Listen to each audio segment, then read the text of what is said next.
Caproni democratiza os voos de longa distância. Como o grupo Caproni conseguiu influenciar a aviação moderna? Antes de mais nada, é importante entender que o grupo tem excelência nesse campo. Seu fundador, Giovanni Caproni, era um engenheiro renomado. Ele rapidamente deixou sua marca, especialmente durante a Primeira Guerra Mundial. Muitos modelos entraram para a história. E durante seus anos de glória, o grupo também experimentou alguns pontos altos. Infelizmente, este grandioso setor logo chegou ao fim, deixando para a aviação atual apenas uma preciosa lembrança. Mas como a Caproni democratizou os voos de longa distância? Antes de começarmos a falar sobre os modelos Caproni, é importante revisar a história do próprio grupo. Este grupo industrial italiano foi fundado por Giovanni Battista Caproni, que desenvolveu o negócio entre 1908 e 1905, se concentrando principalmente na aviação.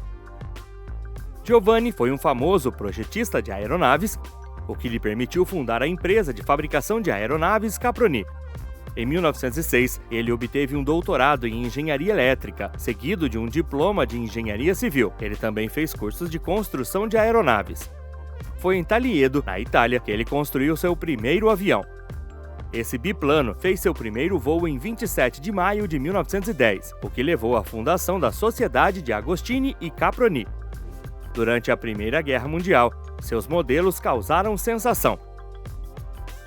Na década de 1930, Giovanni transformou a marca em um grande grupo industrial, diversificando suas atividades.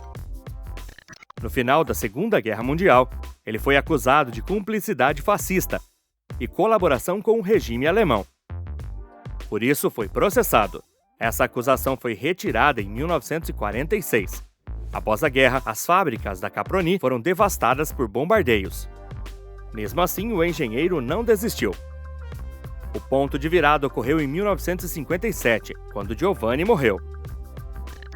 As homenagens foram unânimes. A maioria dos grandes nomes da área saudou esse pioneiro da aviação, considerado um dos pais da aeronáutica. Após o sucesso de seu primeiro avião em 1910, Giovanni continuou suas investigações sobre a aeronáutica. Ele construiu sucessivamente 7 biplanos, desde o CA-1 até o CA-7. No final de 1910, ele abandonou a fórmula do biplano para se dedicar ao monoplano. O CA-8 fez seu voo inaugural em 13 de junho de 1911. Em 12 de abril de 1912, o primeiro passageiro a voar um voo com tarifa paga voou em um CA-12. Mas foi principalmente durante a Primeira Guerra Mundial que Caproni fez seu nome. Este grande conflito colocou as aeronaves Caproni no centro das atenções. A empresa foi particularmente conhecida por sua série de bombardeiros biplanos e triplanos. Eles eram o Caproni CA-30 e o Caproni CA-40, que foram usados por muitas forças armadas.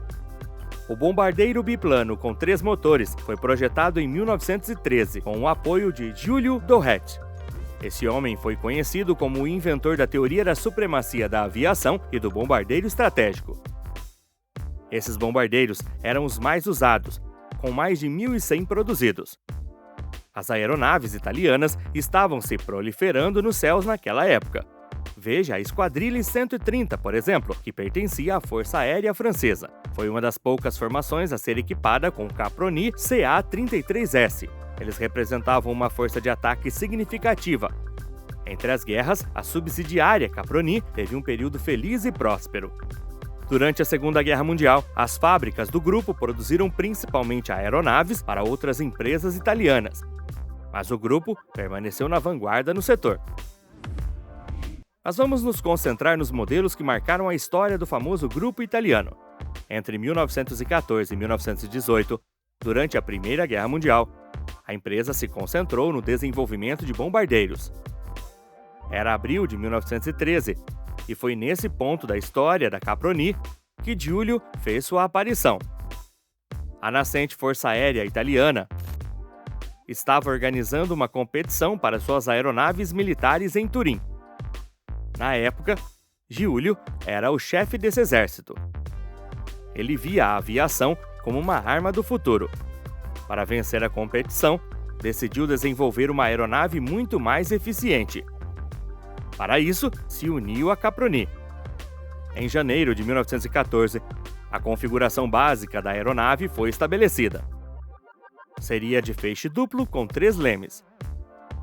Seus 3 motores eram todos rotativos, com uma potência total de 300 HP. Em junho do mesmo ano, o protótipo estava funcionando com 2 motores laterais de 8 cilindros, de 93 a 95 HP, e um motor Mercedes de 100 HP para propulsão. Em 9 de novembro de 1914, o protótipo fez seu primeiro teste com o piloto Emílio Pensucci. Em 20 de novembro, o mesmo piloto decolou pela primeira vez. Em seguida, ele atingiu uma altitude de 2.000 metros, com uma carga de 500 quilos. Em seguida, 600, 800 e finalmente 1.000 quilos. Ele chegou a atingir uma altitude de 1.000 metros em apenas 18 minutos. A produção dessa aeronave começou na Itália no final de abril. Elas foram finalmente equipadas com motores Fiat A10 de 100 HP. Foram construídos 1.800 unidades para a Força Aérea Italiana. Em 16 de maio de 1916, Emílio Pensucci lançou uma aeronave totalmente nova. O motor central Fiat A10 foi substituído por um motor Isotta Fraschini IFVB de 150 HP. Apesar de seu desempenho superior, apenas 8 deles foram produzidos. Apenas 8 aeronaves dessas foram produzidas. As autoridades italianas planejaram produzir aeronaves equipadas com 3 motores Isotta Fraschini. No entanto, o desenvolvimento dessa aeronave levou algum tempo. Foi somente em fevereiro de 1917 que o primeiro pedido de 150 dessas aeronaves foi feito. Em junho de 1917, a Caproni foi notificada de um novo pedido de 100 aeronaves.